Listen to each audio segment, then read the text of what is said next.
Now tonight, friends turned foes. A section of leaders from the Rift Valley threw the Deputy President William Ruto under the bus. They have made sensational claims that the maize crisis is engineered in the DP's office. Now, they also accuse him of renting thousands of acres of land in Congo to grow maize that will eventually be supplied to the country. On the other side, the ANC party leader, Musalia Mudavadi, urging churches not to accept donation from the deputy president. Is this about succession politics or it's getting personal? Later, my panel reflects on the cartoon of the week, and on Time Bar, we take you years back when William Ruto was the agriculture minister. The race is on and Sidebar is on track tonight.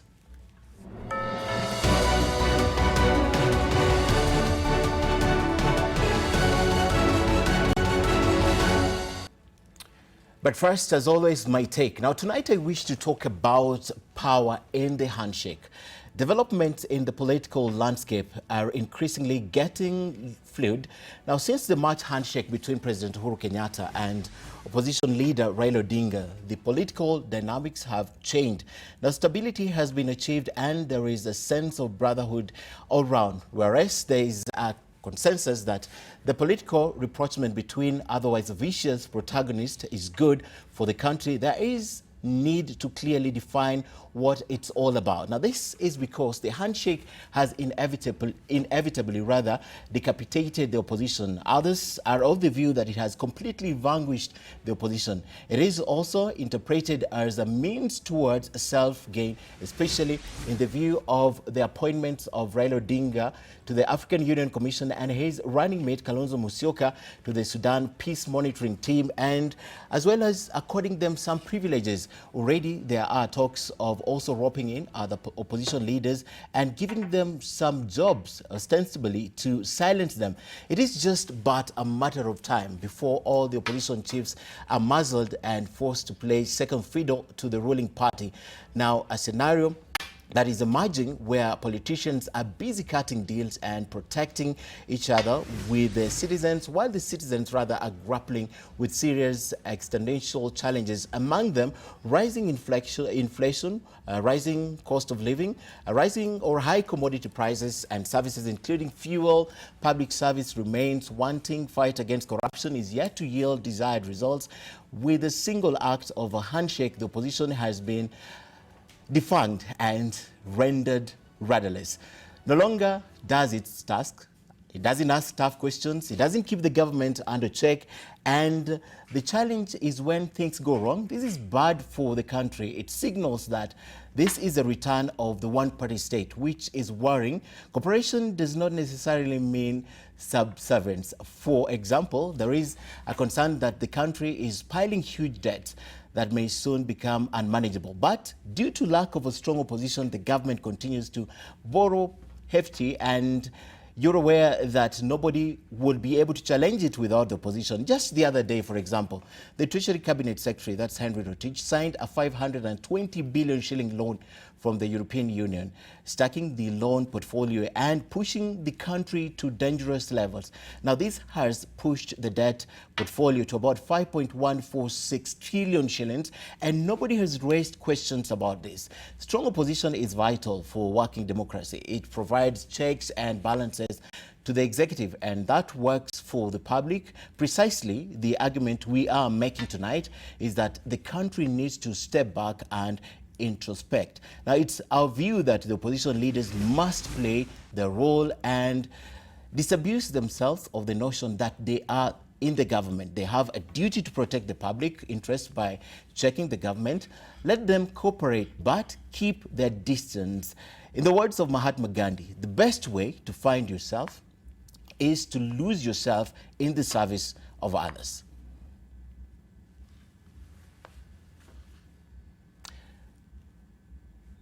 My guests tonight, Joshua Kutuny, Gladys Bosch-Soleil, Barack Muluka, and John Mbadi were supposed to be here. He's not here, but we're still waiting for him. My name is Ken Mijungu. The hashtag for tonight, as always, is Sidebar. Join the conversation. Tag me on your tweets, and that is at Ken Mijungu at NTV Kenya. The SMS feedback line is 20686. Sidebar is on air. Wakulima mjue hivi ya kwamba tunasema sisi shida zetu mingi ya mahindi, ya fertilizer na hii mambo yote imeletwa na Mheshimiwa Naibu wa Rais na ofisi yake. Tunataka ofisi yake ichunguzwe. So mimi nataka nichukue nafasi hii kusema kwa issues ya hizi yenye naguza mkulima, ningependa pia Deputy President pia achunguzwe. Any petition of the farmers cannot see the floor of the House.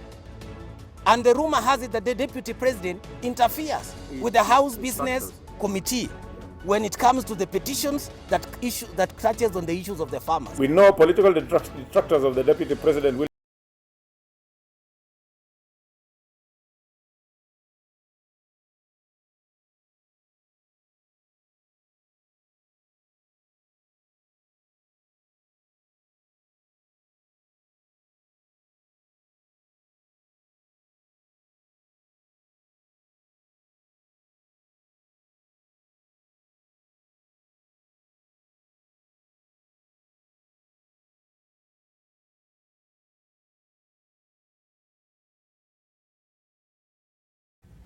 Thank you very much. But before I proceed, when you called me, when you invited me to the show, I did suggest and propose that I will want to meet some of the people who are making counter statements, be it Caleb Kositany, but I had requested that I want to meet Murkomen. And indeed, we invited Kipchumba Murkomen. Yes. And by yesterday evening, Emmanuel Talam, who works in the DP's office, had confirmed that he will come. By today morning, Kipchumba Murkomen was going to come. But suddenly, during the day, they changed and said he's unable to come. He has a meeting in Naivasha that will not enable him to come. Just put it clear, because I confirmed that I am appearing before the panel. Then he chickened out. And this is what is, because the guilty are always afraid. When we went to that meeting in Eldoret, we had a reason.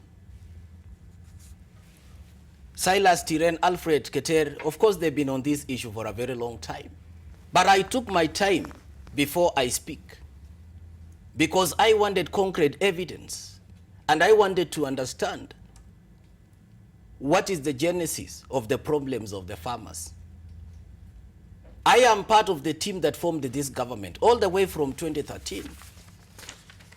And the last 5 years, again, I was in the office of the president, as a political advisor. So I know quite a lot in terms of policy and in terms of the manifesto. What is happening today is not what we promised farmers.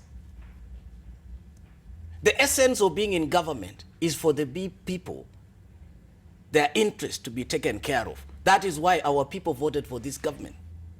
And they voted knowing very well that since Deputy President is there, our interest and the farmers' interest are going to be protected. So when we came out and accused the Deputy President office and himself, I have evidence here to prove that it is not only mere rhetorics. This is a letter from EACC and it was tabled in Parliament. The letter contained almost 60 companies and individuals who are investigated. This is the list of the cartel. The cartels finally have a face because everyone says cartels, but no one mentions the names. But what for the last 2 months I've been investigating to understand who are these cartels. It is not mere rhetorics. We don't accuse Deputy President for the sake. And I want my brother, Koilel Farm Limited, which was paid more than 20 million. I want you to Google that company, that Koilel Farm. I want you to Google and read to Kenyans. Koilel Farm. Proceed, I'm looking for it. Yes. It's one of the farms that... Koilel Farm is one of the cartels. Okay. That was paid. And it is being investigated. Okay. And we have it as part of the evidence to prove our allegations. What is it bringing out? I see a civil suit reported there. Talks about Sulai, talks about a lot of things. Yes. It talks about deputy, but this is a media report. Nah. This is a media report. Go to the photos. Next is photos. Yes. Koilel Farm. Okay. We'll look at it, and our audience Yes. are watching. Yes. Yes. Yes. Let's proceed. This is a company, and we are not hiding, and we want Deputy President to come out clearly. This is company, this is Deputy President's company. Okay. He is associated with this company. It is being investigated Did as you- part of the cartel. Okay. Wait a minute. Okay. So, farmers, the maize or the money for the innocent farmers was paid to this company. Another issue that we are raising is that in this list, we are concluding investigations.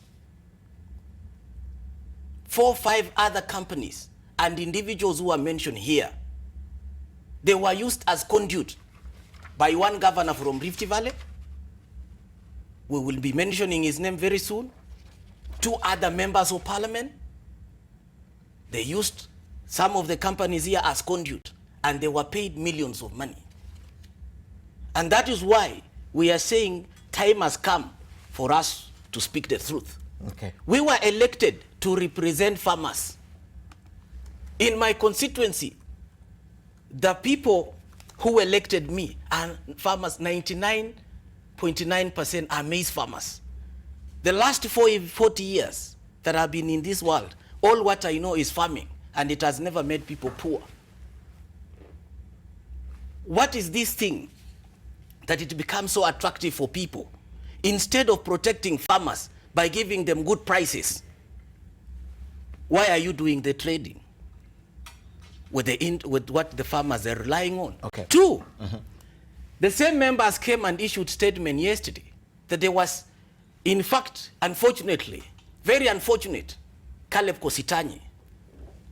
Caleb Kositanyi has not cleared his name over allegation that he was part of the team that was selling fertilizer in some store in Eldoret, and he was asked to substantiate those claims or deny. Up to today, Caleb He's has not not answered. 2, Caleb went ahead and sacked one of his managers for leaking the story. We want Caleb to come out and deny that he was not part of the people who went to cereals board and mopped up fertilizer and sold in the black market. These are the hard questions that we are asking. Okay. Time for us to come out has come. Okay. A quick one, just on this. If you want to know the owner of a company or the owner of a farm, because I believe that farm is registered, why do we go to media reports as opposed to, do you have, for example, a search from the registrar of companies indicating that the deputy president owns that? My brother, as a member of parliament, I have made it very clear that part of the companies that were paid money for innocent farmers today are suffering, is associated with him. Okay. Can he come out and deny? These are not mere allegations. This is a list from EACC incriminating his company. And this is 17th And of October. in fact, let me tell you, part of these companies, the directors of these companies, they have refused to appear before EACC. And majority of them, they are being protected.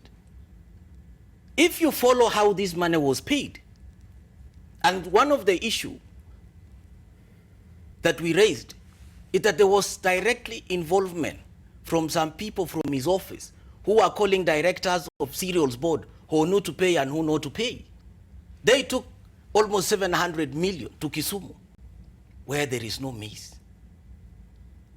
They took almost 1 billion to Kakamega, to Nakuru, where there was no maize. And that money was paid. Okay. Who was he paid? Who was paid? Okay. So farmers are hurting. I have buried 2 people, three old men. One old man went, when the deputy president announced that government is paying money, that was 1 month ago, that the money will be paid on Tuesday. That old man went to cereals board. There was no money. He came back home. He went into coma. And after 1 week, he died. Okay. So the frustration that the farmers, they've gone through, we cannot hold it enough. All right. Yes. That said, I'm wondering, I'd like to bring this debate to you too. This was his story because he's the one, together with Alfred Keter and Honorable Torre, who spoke about this. So obviously you'll be like spectators when he's speaking about this.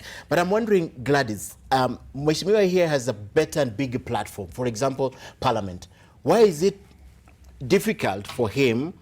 I know you'll tell me he has to respond to that, but he has a better and bigger platform. Why is it difficult? And having, knowing the fact that you come from the region where there are so many farmers who are affected, do you resonate with these concerns? Because I know the next question will tell me, why don't you ask him why he's not going to Parliament? But do you resonate with what he's talking about with farmers because you come from that region? Yes. Yeah. Okay. Thank you for having me. And I think, yes, I am from Uasin Gishu County, and I am a representative of Uasin Gishu County.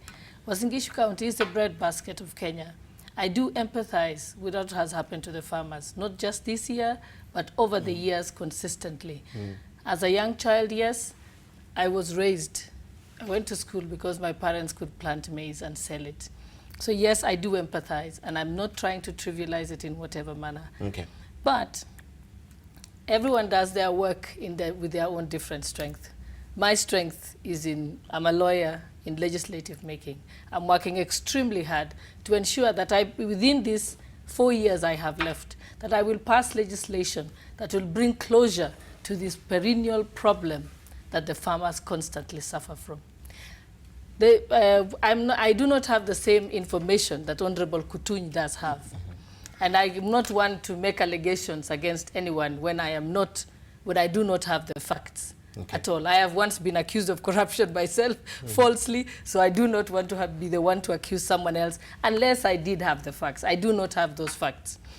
But as he speaks, I tell myself that the most important thing to do is I start immediately thinking, because I'm a problem solver, I'm beginning to think of ways of solving that problem. Okay. That we have the right legislation, that we are able to map farmers right to their GPS location of their farmlands, that we can be able to estimate their crop such that it is merged with a database at the cereals board or another body which I hope that cereals board will be overhauled and a new body created.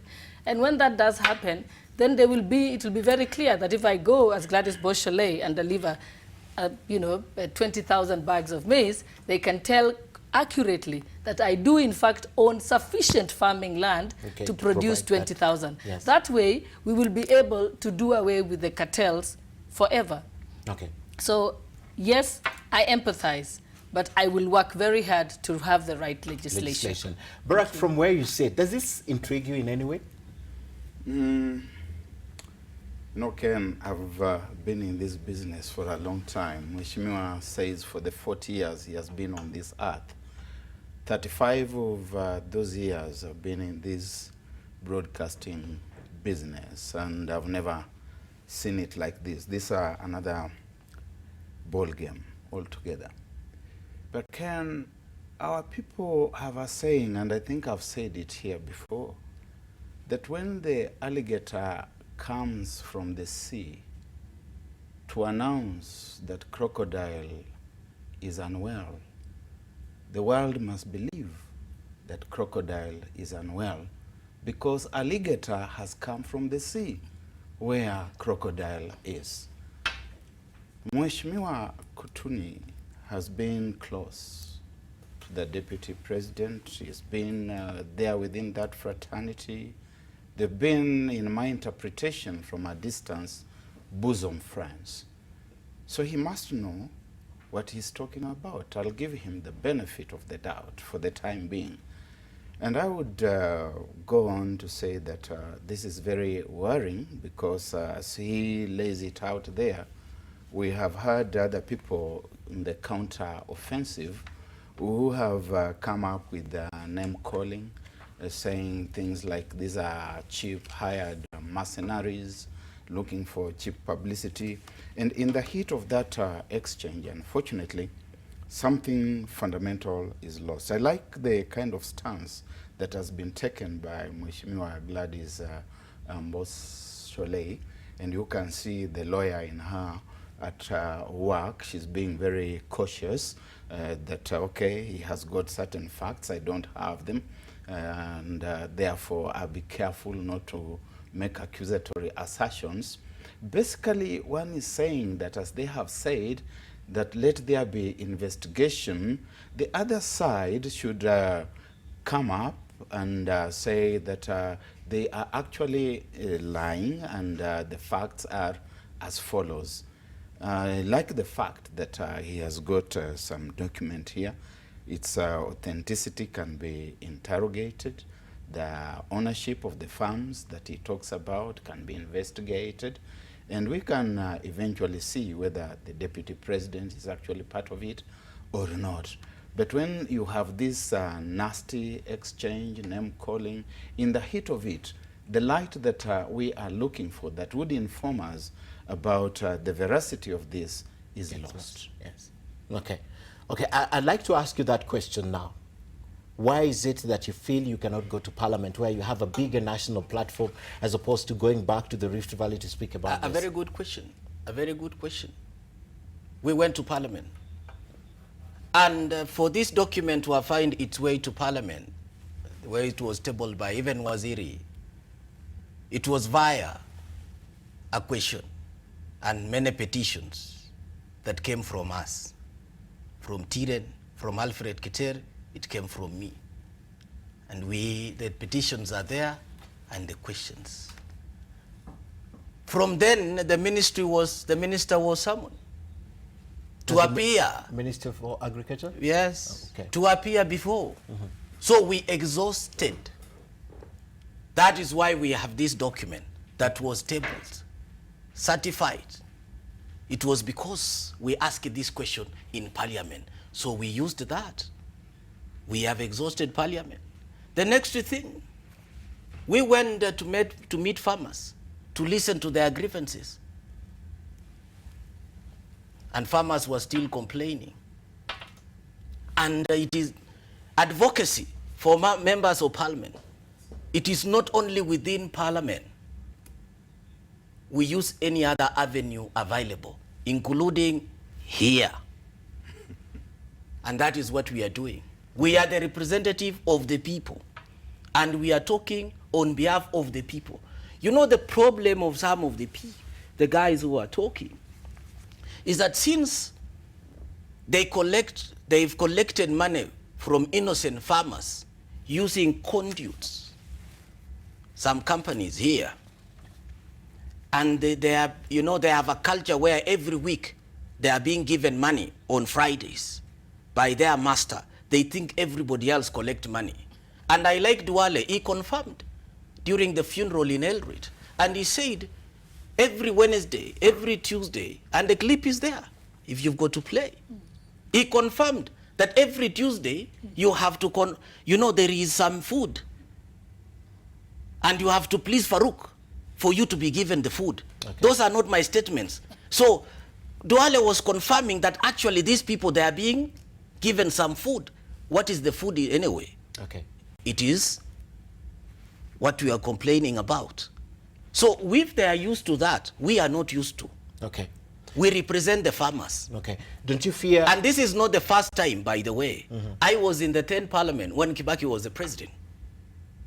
Who put pressure on Kibaki to give us good prices? I was the one who brought the petition to Parliament in the 10th Parliament for us to go to get 3,200.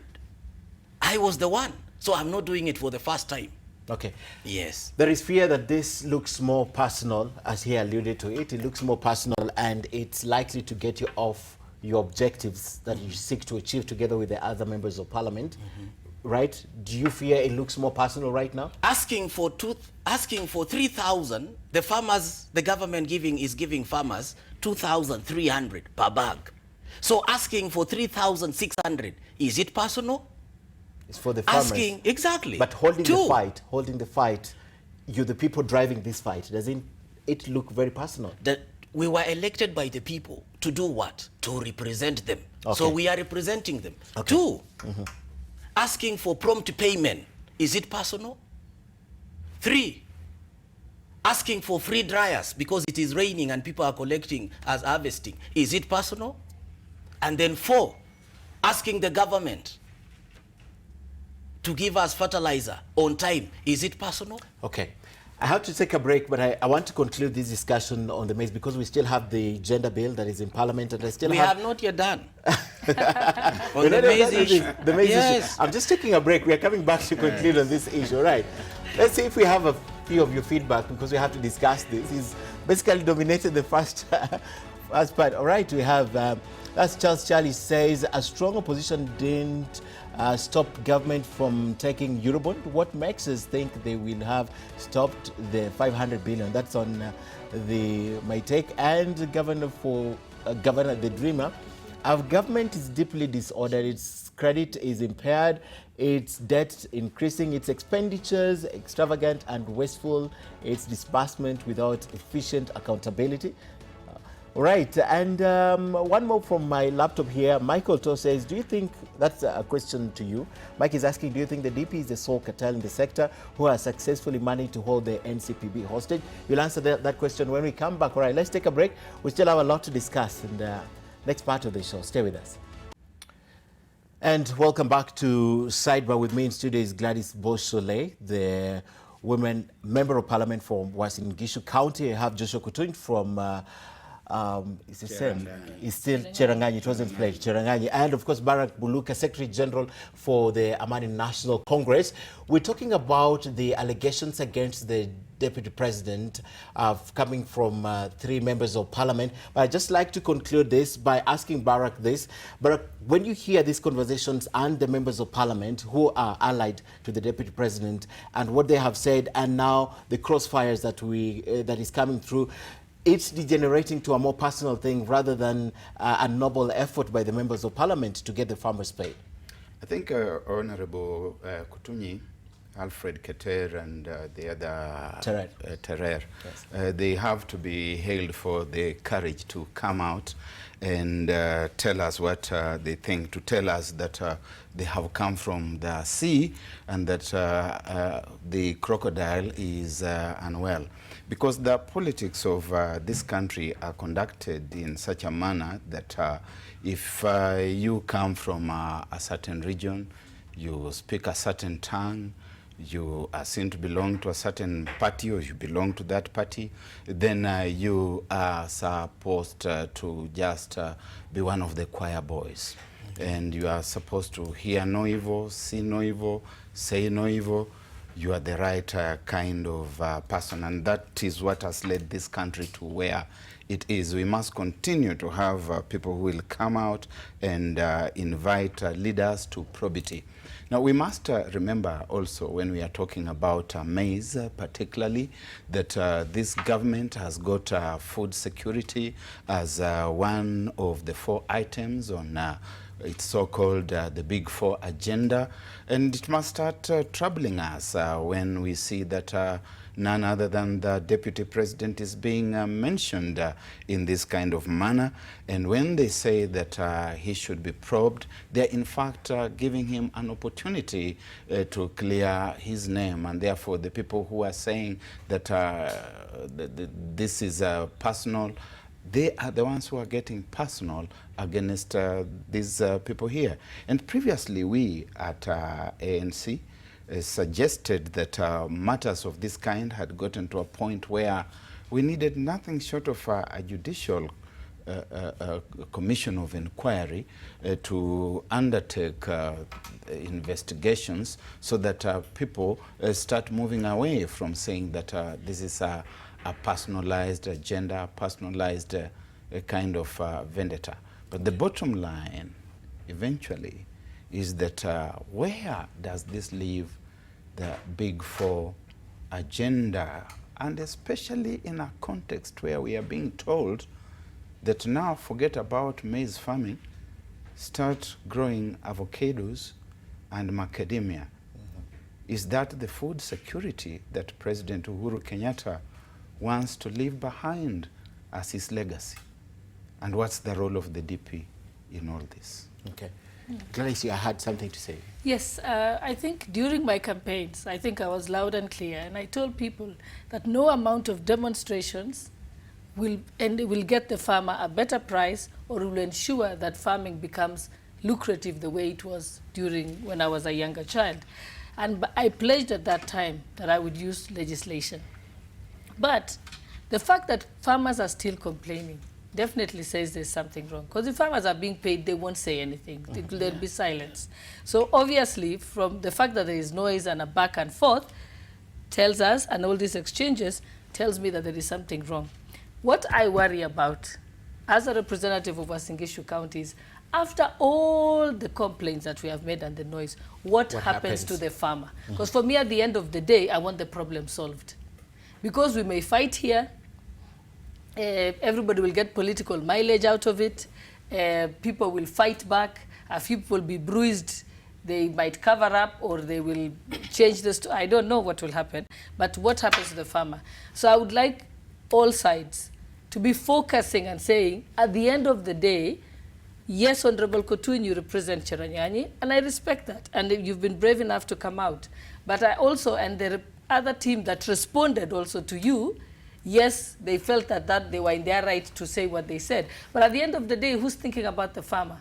Will the farmer get their money? Kutuny is thinking about the farmer, definitely. Yes. From where I am, as a first and neutral observer, but also as a farmer, because I'm a farmer in the neighboring Trans Nzoia, and I hear Mheshimiwa Kutuny to be speaking for us. But Barack, what we need to do now is the next time we meet here. Mheshimiwa Gladys Mbos Sholei should try to avoid playing hot and cold at the same time, because eventually she's going to be held to account. We, the farmers in Trans Nzoia and in Uasin Gishu, are going to call her to account. By the way, I must say something. I'm a big farmer too in Uasin Gishu County, and I feel the pain. And many times I cried about the fact that what's happened to farmers. But what I'm saying is, it does not help us. I would like us to see a situation where we say, this has transpired. What is the solution to ensure that the farmer is protected? And I know we can come there, because now the conversation is happening, so that we don't lose track of that. It's not blowing hot and cold. It is ensuring. I'm just trying to bring everyone to say, ultimately, let's think about the farmer.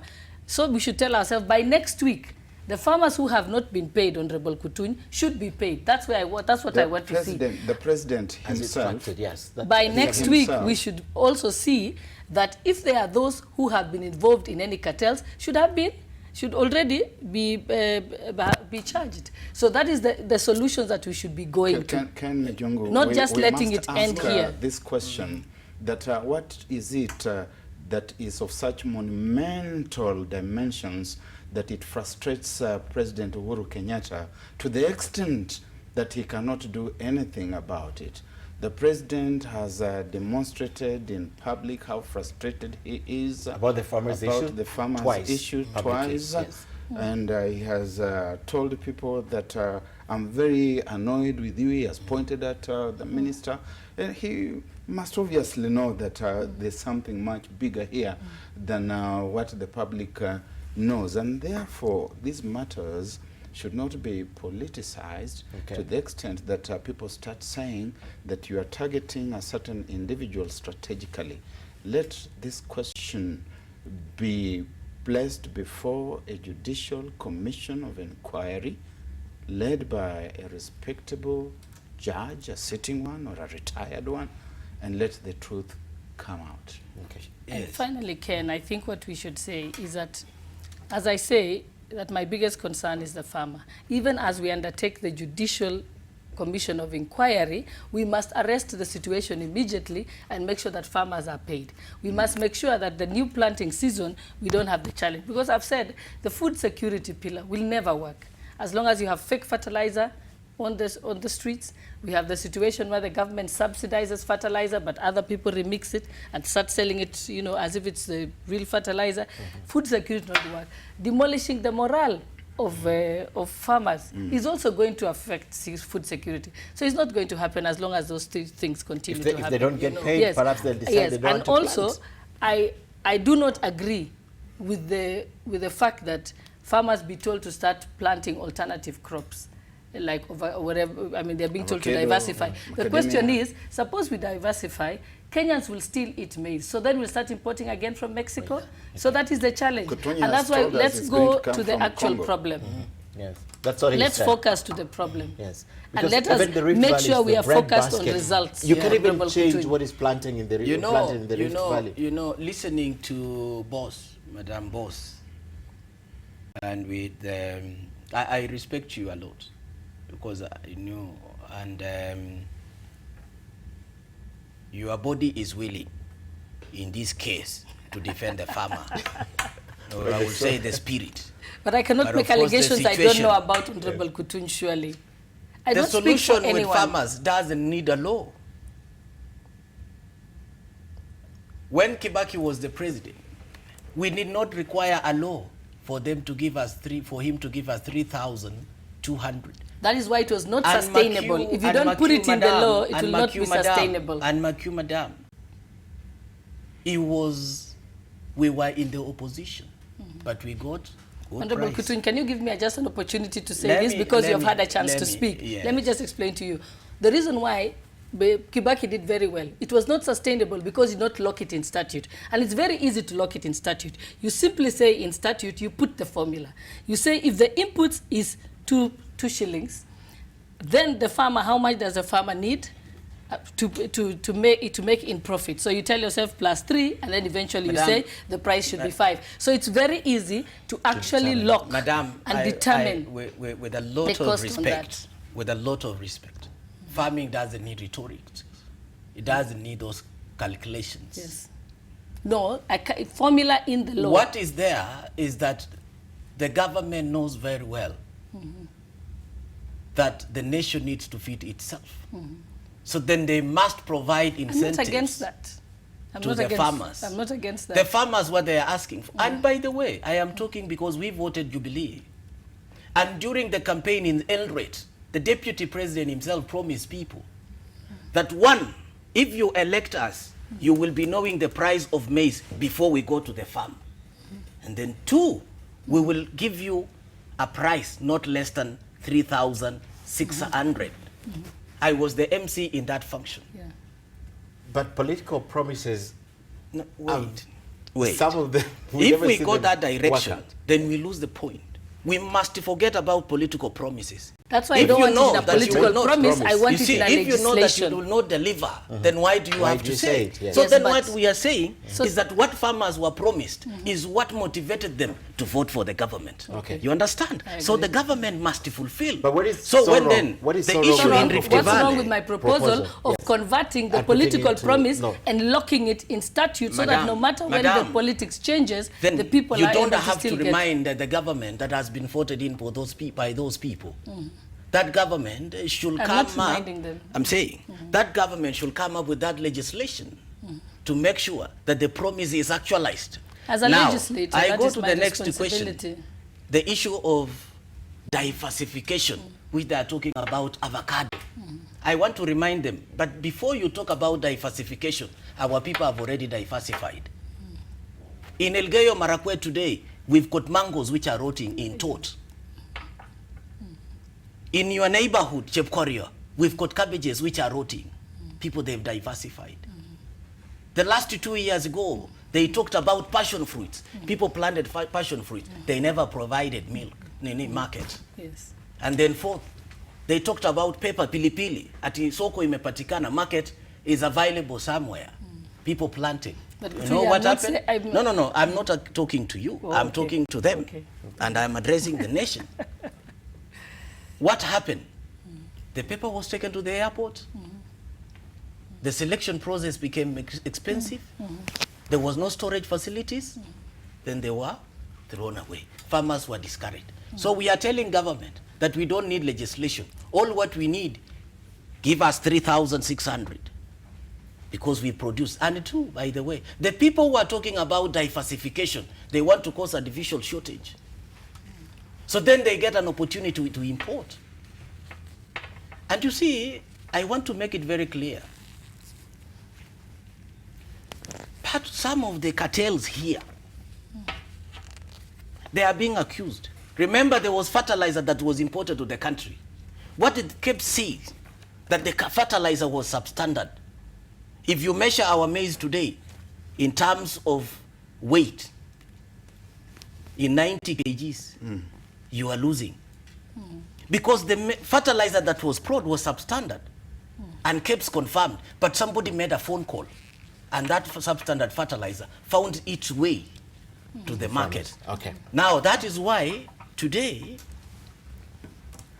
if you harvest like what I have harvested and many other farmers, they are complaining about weight. It has more nitrogen than phosphorus that maize uses to develop the grain. So we are telling, Madam, it is time to come out. In December, for the first time in North Rift, where people normally celebrate and have parties, engagement and weddings, which you know that it is popular in the region, it has reduced. As a member of parliament today, you can confirm to me that you're receiving a Rambe invitation for school fees in December, which we always don't remember, we don't get during such a season. So why do you want to impoverize people? So then you rule them? Okay. This one we are not going to. Your point is made. Yes, We have point. to And no Empower one the people. no one Empower. disagrees We are with saying, Yes. empower the people who've elected you. Okay. But You- no you one made your disagrees point. that. Yes. We all agree. That's not in contention. Yes. But what I wanted to know, what is so wrong with holding this and locking it in legislation so that you don't keep demanding? It's automatic, I plant, this is what I'm going to get. Is there something wrong with that? Just a straight answer. Didn't I not say that there is interference at the House Business Committee? Okay. And in fact... So you feel that and will in never fact, see light of let day? me tell you, we have, when we try to push several petitions for discussions, even some of the bills touching on the issues of maize and farming, it has never come to the floor of the House because of that interference. Okay. So we are you telling believe them it will never go through? Yeah. Okay. That's quite indicting to Parliament, Barack. If there's interference. Yes, certainly it is, and we have seen some very curious kind of whipping of Parliament. Ordinarily, Parliament has got the tradition of whipping. You have the chief whip, or the majority whip these days, minority whip. But that responsibility of whipping Jubilee has been taken over by State House. They are taken Parliamentary group meetings. Yes. Inside State House. Okay. Even President Moi, for all the accusations that we have made against the Nyayo era, he did meet the KANU members at Kenyatta International Conference Center. Because when people go to State House, they are no longer going to meet the party leader. They are going to meet the president. And the things that they are told, they must toe the straight and narrow. And we saw that even the parliamentary committee leadership in the Jubilee fraternity was dictated from elsewhere. So once again, I believe the alligator when he says that all is not well. All is not well. But I'll give you a simple, I'll give you an example. I put in my constitutional amendment bill last year in October. Up to now, it has not made it to the floor of the House. So yes, I do know that sometimes, but I always believe, I don't believe in looking at a problem and not trying to solve it. What I did is I went public with my bill. My bill is more well known, actually, than outside the government-sponsored bill. So sometimes you've got to find other methodologies about that. And I think if the legislation that you've tried to bring, the petition that you've tried to bring, the thing is, bring them, I think we should bring them to the public limelight, using the media and so on. That is what I would say. And I like, you see, Madam, you are even helping us to answer some of the statements from some who are saying that we did not use the floor of the House. And that is, in fact, thank you very much, you've answered that. I've helped you, and that's why Kutuny. So that is why, Honorable Kutuny, I think it's very important you give other people a chance. Honorable Kutuny, I'll tell you something. When I have facts within my knowledge, and I can confirm them, I will speak to them. If something is not within my knowledge, like that document you have, then I will not speak about it. And no amount of pressure on me will make me speak about it. No matter the political cost, I will not speak about something I do not know. But something that I know, everybody knows that Gladys Bosholei has never been a coward in her life. So I'll speak about it. you. And that's why when I talk about the House Business Committee, when things don't make it to the floor of a House, that I can talk about because I have first-hand experience, but I'm only giving also the example of my bill because I don't know yours. You've never told me about yours. I only know about mine. So are we on the same page, Honorable Kutuny, now? Absolutely. And thank you very much because you clarified that. So that's why, and I want you to be very clear that you will not make me talk about that document. I do not know it. When there are two alligators. And I've said, I only know a few things. First, I don't know that document. That's number one. So don't expect me to support it. Number two, I swore to uphold the Constitution, which says that everyone is innocent until proven guilty. And I have suffered it personally. So for me to stand here and to make allegations on anyone, I'll be the last person to do it. So don't expect me to do Madam, that. But when I do get the information, believe me, and I'm seized of it, and I'm sure it's accurate, I will speak about it. Thank you very much. You've really answered quite a number of the detractors of this issue that we are trying to, persecute in public. We went public because we know what we are talking about, and we've got substantial. And you're ready for the consequences. Exactly. Yes, but they know it. Yes. They don't. Should not expect everyone else, who doesn't know about it, to speak about it. So we are, and when you talk about consequences, we are ready for. If it means standing with a farmer who is suffering today, we are ready. Okay. And this is not the first time. If it means farmers are going, we agitate for better prices for the farmers and face the consequences. Let them bring it on. Okay. Yes. Barack, you're looking at me smiling. We need to conclude this discussion. Yes, I think. Still the alligator analysis? I think now I've seen it's not one alligator. There are two alligators. And they've come from the waters. Yes. They have said something about the House Business Committee. And they have said there's need sometimes to find an alternative arena in which you ventilate your grief, and I think that that is exactly what Honorable Samuel Kutuny, Joshua Kutuny, Samuel and Joshua, those names go together.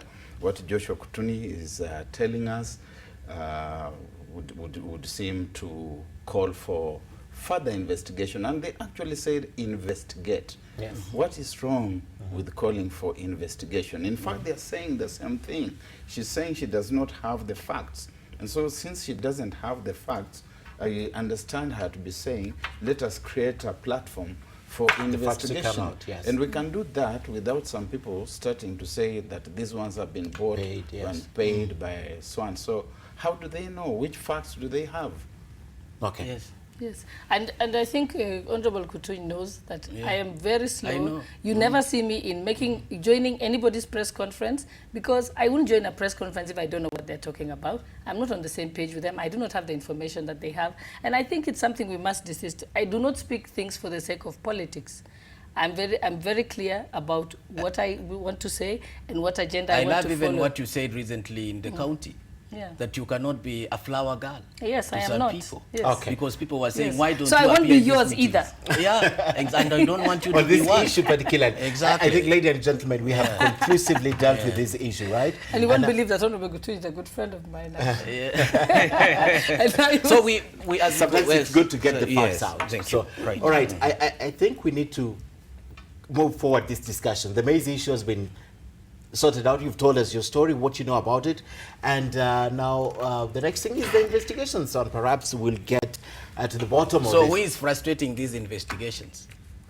That's a hard question for Ken. I cannot answer that question. I'll be your lawyer. Don't answer things you don't know. I don't know. Welcome back. Still in studio with Gladys, with Barack, and with Kutuny. We're discussing earlier about the maize scandal and the issues that are rising around it, and we've concluded that. Let's move forward this discussion and talk about other allegations, because the Deputy President was not only in the news over the past weekend because of the maize scandal, which started on Sunday, the allegations which were made on Sunday, but also because of the donation.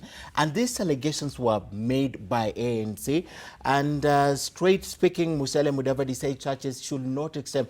I don't know if we have the soundbite from this. No, we don't have. But your party leader mentioned this expressly. He's against it. But I had guests here on AM Live who said in the past month alone, he's also been going around churches and schools and community donating money. So what was the problem with the Deputy President donating money? First of all, Ken, you are a newsman and one whom we respect very much. And I don't remember that the ANC party leader specifically mentioned the name William Ruto. But we can infer, who he's speaking about. The Deputy President. If you can infer, yes, that is called inference, then you are taking us to the terrain where they say if the cap fits you. Who was in his mind? If the cap fits you, you don it. Okay. That is an English saying. Okay. If the cap fits that answers the question. You don it. Yes. But that was never specifically mentioned. Now, if you are going to the church and you are making donations, that may or may not be in order depending on what kinds of donations you are making, how you have come by the wherewithal that you are taking to the church. And speaking as a Christian gentleman, Ken Mijungu, I have read where it's written in the first book, in the first chapter of the book of Isaiah, that there are certain donations which God will not accept because of how they have been obtained. You can read Isaiah chapter 1, start from somewhere around verse 8 and go all the way to verse 16. And God has told you that even if you come with your hands raised up and you come and bring your burnt offerings and sacrifices, I will not accept them because of how you have come by those things. And he says that they are tainted. But we are witnessing here a context where churches are falling over one another, trying to receive certain individuals because of the wherewithal that they come with. They are even greeting them with their supported hands, and you are hearing the word money more than you are hearing Jesus Christ, more than you are hearing God. And it behoves all Christian ladies and gentlemen to remind the church that there are certain things, certain burnt offerings that God himself will not accept. Okay, but this is something that politicians do a lot. For example, Kutuny, do you do your own donations? And is there someone who's expressed concerns You know, about I this? will not want really to respond the way he's responding. And you know, I respect him and I like this guy. Even when I was in primary school, I used to listen to him. And up to today, I follow him. Anytime he appears anywhere, I will have to sit down for all that time because he has a lot of wisdom. So Barack, on this one, I think it is important for us to advise Musalia. That should not be making news. There are more other critical issues facing the country which Musalia must be addressing. And by the way, you know he's among the front runners for the presidency. So I will advise you only that we package or you package him as a presidential candidate. You never know. Musalia. So the issue here is that Musalia should choose what he disseminates to public. So, and if you cannot, I will not say you, if he cannot get someone to give him that, he can look for some of us. Because we have a bit of experience. You are welcome. And I am telling you he is welcome. that the issue of donation in the church and whatever, it is not important in the country. May I be heard? Since he has spoken a lot, in fact 3/4, I now beg for a bit of time to give him a bit more of this education that I have dispensed over the years. He's missing the point completely. First of all, Musalia does not decide which footage gets into public space. That one is done by the gatekeepers. And the gatekeepers sit here in the newsrooms. And the fact that they highlight that indicates that they have seen news value in it. And the news value in it is that there is somebody who is going around the country stealing. And that this person who is going around stealing, including impoverishing maize farmers, as we have been told here this evening, is using some of that wherewithal to fence in the church as well. So we must appreciate that when the ethical and moral pillars of society, such as the churches, become beneficiaries of the proceeds of corruption, then society is going to collapse completely. Your answer to that? Yeah. It's the same thing. I'd probably put it differently. See, it's not for me to judge whose donation is good or bad, okay? But what I know from my own biblical teachings is that no matter what you donate, if your offering is not found right to God, it counts for nothing.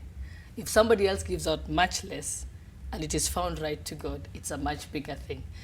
But that is not for me to say. I think we have church leaders who are the spiritual leaders. The rest of us just attend church. But we have spiritual leaders who are the ones, they should be able, they are the moral, they should be able to decide the moral compass within the church themselves. So I think I would leave that to the church leaders to interrogate themselves and see whether that is within their own biblical teachings and principles. When the church loses its moral compass, then it behoves all Christians to speak to the church. You can read that in Ezekiel. But those who are capable of making that judgment. People like the prophet Isaiah were basically street preachers. And we read Isaiah today as one of the greatest of the prophets.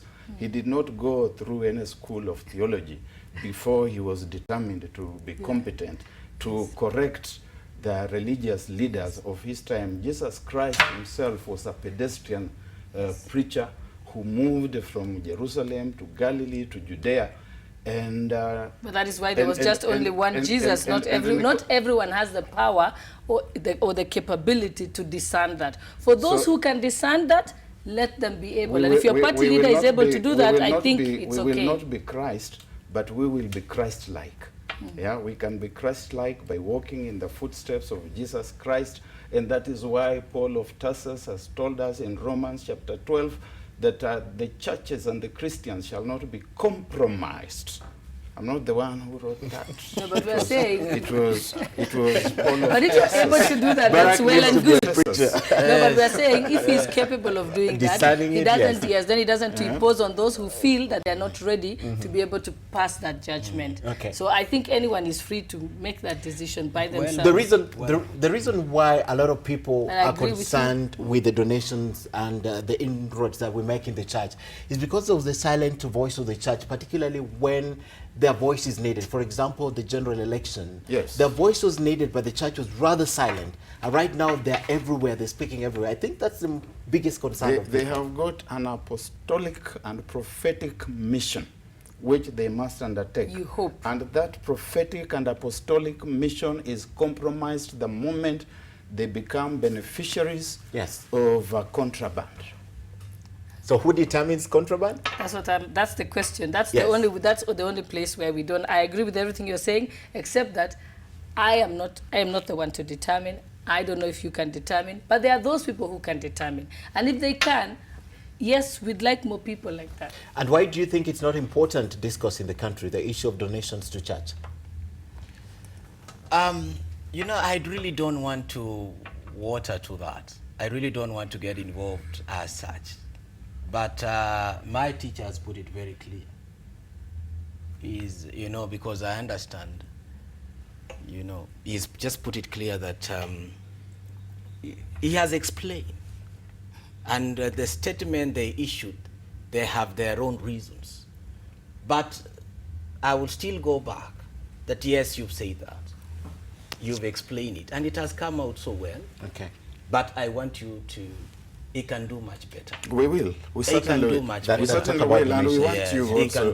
We want you also to come and help us. Okay. So we accept that. Pro bono. We accept that. Yeah. All right. Ben Ombima has sent me a screenshot from Capital FM, their online posting, where Bishop Muheria warned, "Don't contribute corruption money to the church." That was a while ago. That's June 24th, 2018. So this is the bishop who came out clear. I don't know if his church has been visited. All right, ladies and gentlemen, that was just a by the way because it also featured in the politics of the week. Now I want to go to what happened this afternoon just briefly. We have a few minutes on the clock. The debate on the gender bill. One, there were no people in parliament. Secondly, it dragged on, and at the time the speaker was closing, I think he said he had around 50 interventions that he needed to respond to, so they extended it to tomorrow. I spoke to you when you came and I asked you if you're in parliament, and you say there was no need to be in parliament. Why was there no need to be in parliament today? And yet such a crucial bill was on the floor. How does it become crucial? I mean, it's one of the areas of the Constitution that is yet to be given you know, meaning. the Constitution is not cast in stone. And I am not a lawyer. But you see, the position, this is basically creating positions. They talk about affirmative action. The country right now is suffering with lack of employment. If you will be telling me that we are setting positions, or we are, the money that should go to these people, why don't we put it to the internship program for these fresh graduates from the university? Why don't we put the money to the young people who are suffering in the village? Why don't we give them as money for startup in business? Why do we want to create more positions? The positions that we have today, the country is suffering. I think let me put this into perspective. Yes, Yes. because it's both elective and appointed. You know, it's not only so be it elective, elective. because we are talking right now about the constitution amendment, and one of the things that comes to the mind of Kenyans is punguza mzigo, reduce the number of people in elective positions. But there's a sunset clause in it. I agree, Yes. but does I think, but is the constitution cast in stone? No. Okay. So if the constitution is going to make life difficult for Kenyans, then we must hold it. Adding to the wage bill. Exactly. Okay. I think let's put it this way first. I think what has happened to the debate relating to the one-third principle is that people have looked for very simple ways of explaining it away. That's one. Number two, there's also what Honorable Kutuny said. Yes, when you say we know there's lack of unemployment, and it pains all of us. We have serious problems of unemployment. We have a lot of people who are not able to pay for medical care, etc. There are all those challenges in Kenya. I agree. But they are not going to be resolved by breaking a constitutional requirement. And I think if people looked up to the whole story about representation and the right to equality and the history of it from the days of the civil rights movement in other countries, then they will begin to understand it. Just look at it from there. Let's forget about the cost first. So let's ask ourselves, Kenya signed the International Convention on Civil and Political Rights. It then, not only, after several years, it then domesticated it and put it in its constitution under the chapter on the Bill of Rights. So the right to equality is in our Bill of Rights. So that is something Kenya did over the years. It's not that the other day. It's not in 2010 that they put it. They had signed the civil and political rights many, many years ago. Then, again, and when we talk about the one-third gender principle, it is not a women's issue. Yeah, because even men, It there is. could be a time that men... It is a human rights issue. The right to equality is a human rights issue, not a women's issue. So that's where we must make it clarified. Also, we did then put it in our constitution. It is a constitutional requirement.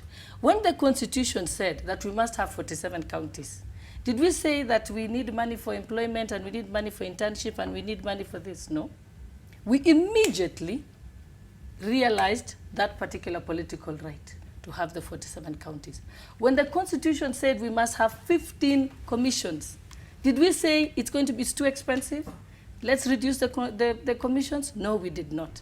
And believe me, if you look at the cost of running the commissions, it's so much higher. If you look at the percentage, which is about 16% that counties take, 82% taken by, 80-something percent by the executive, the 1.5% by parliament, an additional amount just to have representation by 52% of our population is going to cost us 0.2% to just have that increment. So we have to tell ourselves that aside. And remember, you will not have the right to for those young people to go to internship or job problems to be resolved when you have 52% of your population unable to weigh in on their representation. It is impossible, because for women to put in because I believe that there are certain things men understand better than the women, and there are certain things women understand better than men. Hence the reason why we must always have a balance. Okay. so that the needs of a certain population are able to be weighed in during representation in parliament. And so when you leave out a large part, it becomes very difficult. I have seen in parliament, if you try and push anything that seems to be a women's issue, it's an impossible task because we don't have the numbers. What we are saying by addressing this particular bill, I mean, relating to to be able to get to apply to, I mean, to respect the one-third gender principle, is to say, let's bring in sufficient numbers of the other gender that is missing. Hopefully, they'll be able to weigh in on legislation, on decisions within parliament, to such an extent that it will begin to be felt by our people, the people we represent. But we are asking for you to cure that only by giving us 10 years. After 10 years, we will assume that the balance has been achieved. And when I say it's a human rights issue, and I think, Kutuny, you have talked about your maize issue, I let you. For a I'm listening. So I want you to listen, and you're not going to interrupt me. Yes. So remember, today we are talking about women. Yes. Okay? Maybe tomorrow we'll be talking about men. Yes. And maybe the next time we'll be talking about youth. Maybe the next time we'll be talking about people with disabilities. And maybe the next time we'll be talking about a marginalized group, or a group that is about to be eradicated. Okay. So this is not a women's issue. Okay. It is an issue of equality. And as I finish on this issue, I know there's been arguments about the methodology of this current bill, what people call the Dwale bill, and then there's the Boschele constitutional amendment bill. I would have preferred that instead of having the women nominated to top up, that they instead we get the numbers by sending them to elections. Okay. For me, that way the public will have had so a we say. make specific areas for women. Yes. Okay. But I know that even though my bill differs with that of the government-sponsored bill, which we commonly known as the Dwale bill, I did say I have agreed to throw my weight behind the Dwale bill. Okay. Because I say this is better than nothing. If it succeeds, we will thank God. If it does not succeed, then you have my bill as plan B. And your bill, you accused at that time that your bill was trying to scrap the women as position, the women representative. That also means you didn't read my bill, right? No, you accused I didn't. Had you read it, is yes. We were scrapping the women representative seats as we know it now. Now, yes. And then creating additional special seats, but send them to elections the way they do now. Okay. But the most important thing is, you will see that I'm strongly supporting the Dwale bill, because I say this is progress. It's better than nothing. Because I don't believe, even when we look at how many times we tried to pass the new constitution in this country, we tried many times over the years, it didn't succeed. In 2005, we just managed to get to a referendum, we lost it, and then went again. So I do believe that building our country is something that takes time and goes on. But Kenya should also look, when I am horrified, when I hear, and today I had a lot of it, men in parliament who actually trivialize the issue of having women in parliament, and additional women. They were made derogatory remarks about it. They were very condescending. But I told myself it's because of ignorance. Because if they understood what it means for a nation to leave out half its population. In fact, I tell people, this is not even, let's forget a human rights issue, let's forget a constitutional requirement issue. It is an economic imperative. Okay. You cannot progress economically as a country if you leave out half your population. Okay. Barack, you've been listening. In decision making. Yes, I've been listening and giving Mheshimiwa the chance to speak. And therein lies the problem. This very important issue has been presented as a woman's issue, which it isn't. It is a human issue.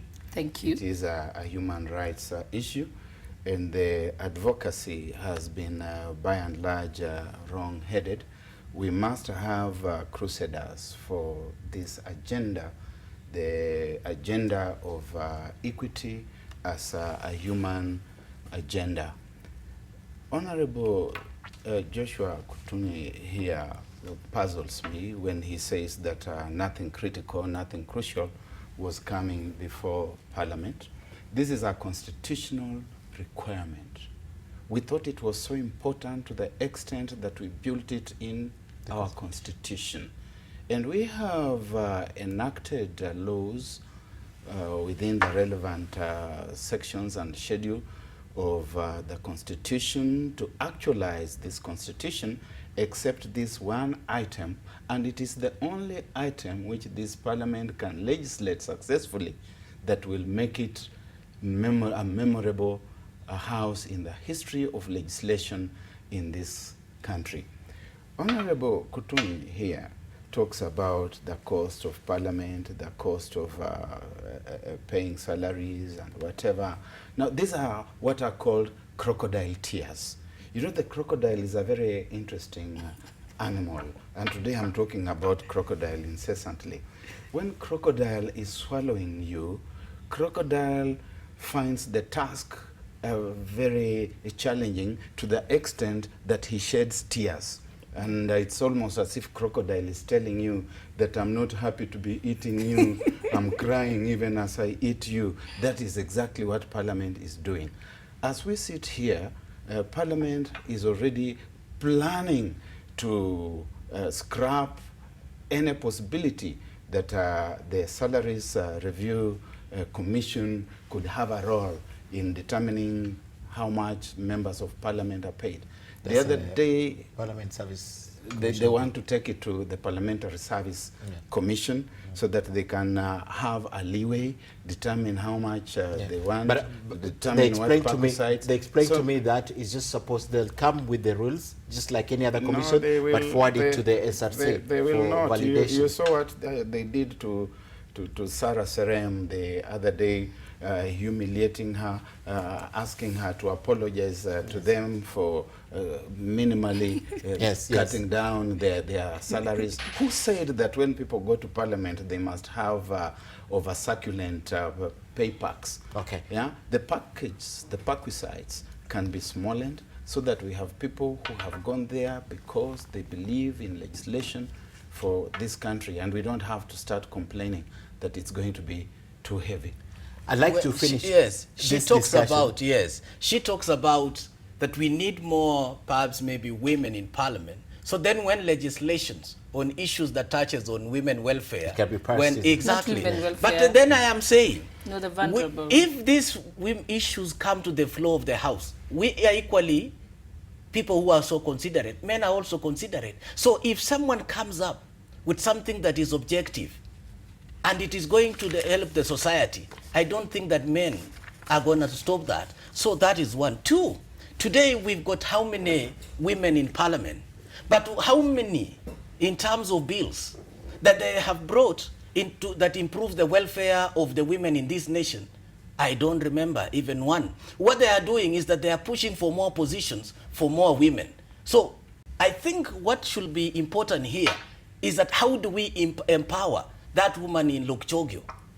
No, in Makutano. This is a constitutional issue. No. I'm here to answer you because you had said about the issue of the constitution. When you talk about the constitutional issue, and I keep on saying that the reason why we talk about the review of the constitution is because of such issues. Why do we have to burden Kenyans? The constitution is not there for individuals. It is there for Kenyans. So if, in terms of legislation, it makes life difficult for Kenyans, where Kenyans, they've got to pay more and they are receiving less, then I want to tell you I'll take one that last it is not shot at trying it to is not convince good Honorable for the Kutuny. public. Okay. So I want to say that we are not going to support any legislation, and if it means even talking about the review of the entire constitution, so then we have 4 years position and have a cake distributed among many Kenyans. Okay. Madam, today give me one chance to just, I want to give one more shot before I explain to you. First of all, remember the country has a 3 trillion shilling budget, right? Parliament only has a 32 billion shilling budget. Which is so very big. So it's still big, but I'm just saying in terms of representation. We must reduce the salaries. That's okay. That's another issue. As long as you increase the women, yes, I have no problem. Now, let me explain to Honorable Kutuny. I'm not saying that men cannot champion the causes of women as well as women can. But what I'm saying, the way our society is designed, and even the way our families are designed, you have a mother and a father. Because it is believed in an ideal situation, the balance is what any child needs to grow. And I'll give you an example. What happens when you have too many people of one gender in a decision making? I'll give you the example. At the time, when sanitary towels were rated at 16%. And the minister said he has a committee that makes that decision. And when the minister was asked, and I remember it was the group with Njoki Ndung'u, and Justice Njoki Ndung'u, you know, and the minister said, I have a committee that decides whether it's 16% or 10% and so on. But the moment we saw the committee, therein lay the problem. Yes. It was an all-male committee. And when they were asked, why did you make it 16%? What was the logic? They said it's women's things, you know, like perfume and lipstick, etc. Had they had one woman in that committee, should have said, you cannot equate sanitary towels with lipstick and perfume. So what I'm telling you is that every society, if you have at least a mix, we're not saying 50-50 or 100%, we're just saying a measure of representation of another gender. Or even that's why we have people with disabilities. When you have people with disabilities within an institution, it makes a change. University of Nairobi did not have ramps until the late Professor Okoth Ogendo, God bless his soul, was on a wheelchair. That's when they put ramps in the university. Had we not had a professor who was on a wheelchair, you would not have ramps at the School of Law to this day. So I believe when we mix our representation, we get better results. That I wanted you to explain to me. Just explain to me, Madam. Yes. We had maendeleo ya wanawake. Maendeleo ya wanawake was an organization of women, and the entire leadership of maendeleo of wanawake was purely women. To what extent did it improve the lives of Kenyans up to today? It ended up destroying the lives of majority of women. So then now, that is why. He has an answer. May I answer him? Yes. It did. And it did very well. Until the day men hijacked it and swallowed it made it part of KANU and called it KANU Maendeleo ya Wanawake. Exactly. So when KANU exited from power, the Maendeleo ya Wanawake is still in existence. No, it was in tatters by that time. But I'm saying. Hence the reason why we needed the new constitution to input the issue of equality and women. Can we do this, then we come to conclude, because I'll give you time to conclude. Usually we have a segment called the Tune Side. It's related to what's happening in Parliament. I just want you, ladies and gentlemen, to look at this and then tell me your reflection as you give me your closing remarks, because we have to end on this issue of the gender bill. Let's take a look at this.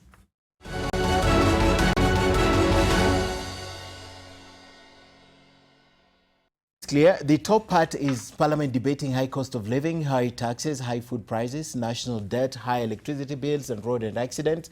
And Parliament is asleep. It's all Z. And when Parliament is debating salary hikes, free houses, cars, huge allowances, etc., it's all A's. All right. Just a reaction. I begin with the only lady. Your reaction as you concluded the issue. My reaction to this is that I can speak for myself. My committee has put in the highest number of reports ever put in 1 year.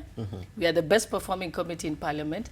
We have no pending work, even though we inherited 32 pieces of legislation. So I know I am awake, my committee is awake, and I do my work, and I have a spirit of excellence whatever work I do. So usually I do not want to be generalized with everybody. Okay. Barack? Mheshimiwa here said that there was nothing critical to be discussed in Parliament.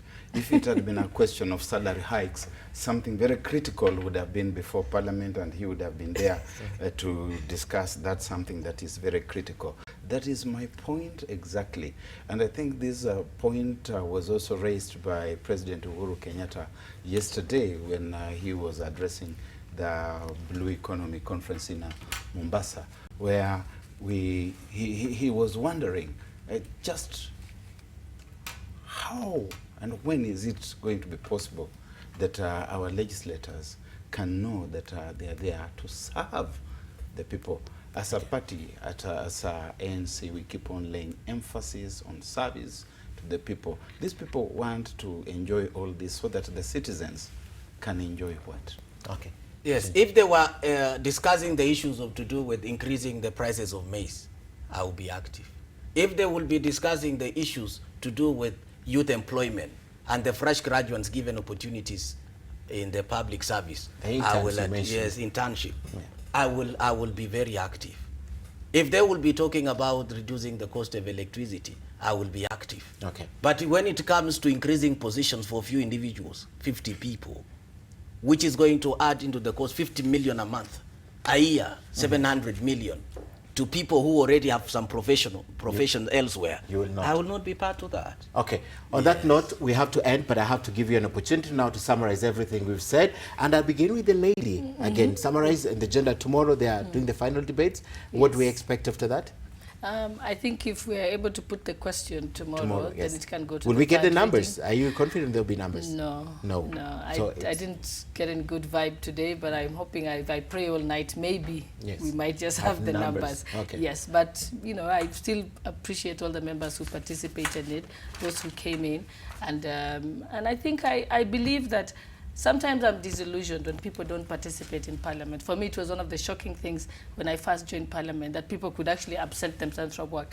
I never miss Parliament unless I am on some other official duty or something that is, family matters that I can't get away from, because I take it seriously. And I think I would urge all parliamentarians, no matter how trivial you think what is before Parliament is, even come there and tell us it's trivial.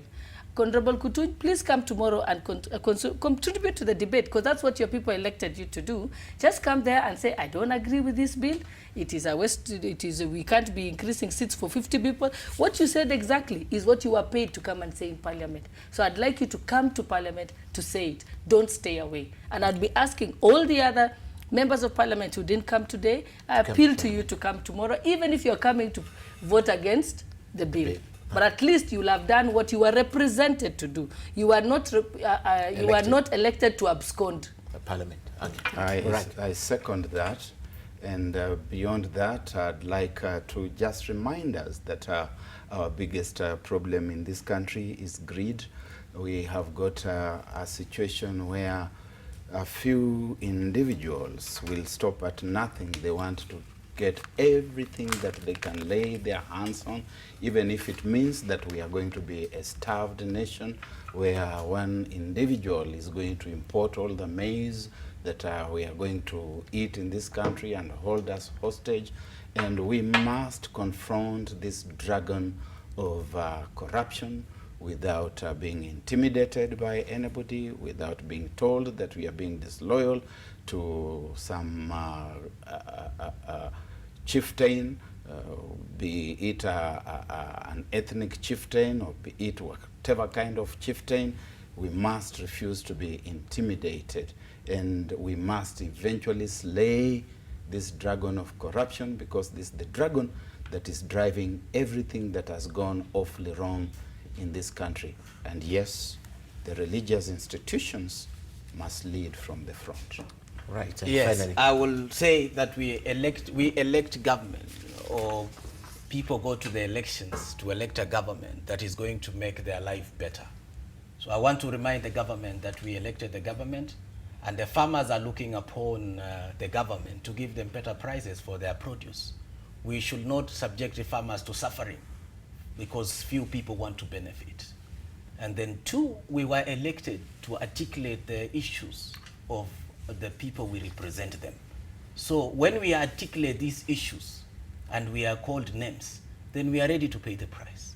What we are saying is that we are not going to compromise when it comes to the issues of the farmers, no matter the magnitude of an individual.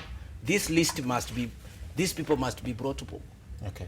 They must face justice. Okay. Because the sources of the challenges of farmers is coming from the cartels.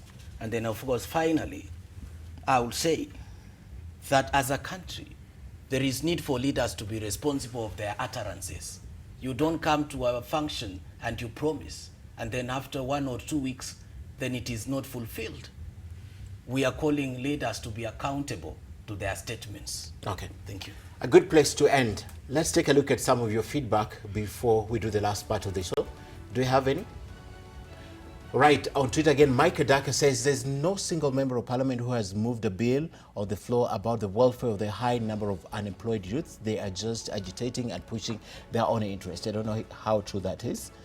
Right, Bruce Butuma says, I think we are mollycoddling our women so much with the empowerment narrative, whereas they are capable they have the capacity to rival men and secure the rightful positions in the society on merit. And Richard says, does it mean we can only achieve gender equality in this country through political nominations? Yes, we will nominate 30 or of course rich in quotes. How about millions of the poor women and young girls who this nomination will never help? How about the spheres of our daily lives? That's when you say we need to empower women. Yes. Yeah, okay. All right, some of the feedback we have for you, a lot more online. And finally, before we leave, now the allegations against Deputy President William Ruto takes us back 9 years ago now, February 2009. At the time, he faced accusations of mismanaging maize stocks. Now, in that year, there was a maize scandal too, and at that time, Ruto was asked to quit. He stated then that a censure motion that was brought against him would get him out of work or allow him to continue. Now, ODM party, which he belonged, came to his defense and said the mounting pressure to quit was a plot by the political enemies. The finance assistant minister then, Oburu Odinga, was taken to task over remarks that Ruto should resign. He would apologize and said he made the remarks without proper information. In his defense, Ruto produced a list of members of parliament and other government officials who wrote notes to the National Cereals and Produce Board seeking maize without his authority. He said he could not be accountable for other government officers' actions. Now, the ODM ministers declared that political machinations were behind the spirited calls for Ruto to resign, especially after the price of maize flour shot up again beyond the reach of the poor, something that is happening currently. Yet nobody was revealing the amount of maize or money lost or the interest. Now, the day the censure motion against Ruto hit Parliament, the party leader was missing. That's the chairman. Then Industrial Minister Henry Kosgei was not there. The party leader himself, Raila Odinga, was also not in Parliament then. Now, the party Secretary General, then Medical Service Minister Anyang' Nyong'o, now governor, and party deputy leader Musalia Mudavadi, who was also deputy prime minister, was nowhere. The closest ally to Ruto, that's Joshua Kutuny, who is right here, openly criticized the leadership, which he claimed had abandoned Ruto as the leaders were cutting the links with Ruto. The Chepalungu legislator, then Isaac Ruto, was quoted as saying, in the next general election, Rift Valley would field their own candidate. That is what we have for you today. And as you know, the rest is history. Let's take a look at this bite. When this story started, it was said that 800 million shillings was lost. Nobody has brought any document, evidence, after this 1 month of discussion as to where it got lost. No maize that was subsidized using taxpayers' money was sold to distributors or traders. All the maize imported from South Africa, which is the maize that was subsidized using taxpayers' money, was sold to millers. I will not dignify persons peddling falsehood with my resignation, really. All right, a good place to end, because you were there, just 30 seconds. Yes. Yes, happened then, happened I defended Deputy President then. very shortly. Yes, Yes, It's I midnight. defended him, Yes. and I went out of my way. Yes. And after the defense, of course, we crafted a political process that resulted in being in government. Today, why is it that the government are suffering and you are the deputy president? That is the question that I'm asking. Okay. Why are you not giving farmers 3,600 where they're asking? Okay. Then it was 3,200. I am concluding. Barak, you have something, or we just end the show? I've already said, say? when the alligator comes from Out the of the sea, water. Done. Yeah. What I would just say is that's why I exactly goes to my point that we must focus on the solution that touches the farmer. Because you can see it dates as far back as 2009, same stories, same noise, but did any change happen to the farmer? No, the farmer is worse off. So let's stay focused. Let's stop the political statements and focus on getting a solution. Thank you very much, Gladys Boy-Soleil, Joshua Kutuny, and Barak Muluka. Thank you for coming and sharing your thoughts with us. And that's where we end. And thank you for my crew who stayed over the night, 3 hours later, to do this. Have a good night, and let's do this again next week on Tuesday.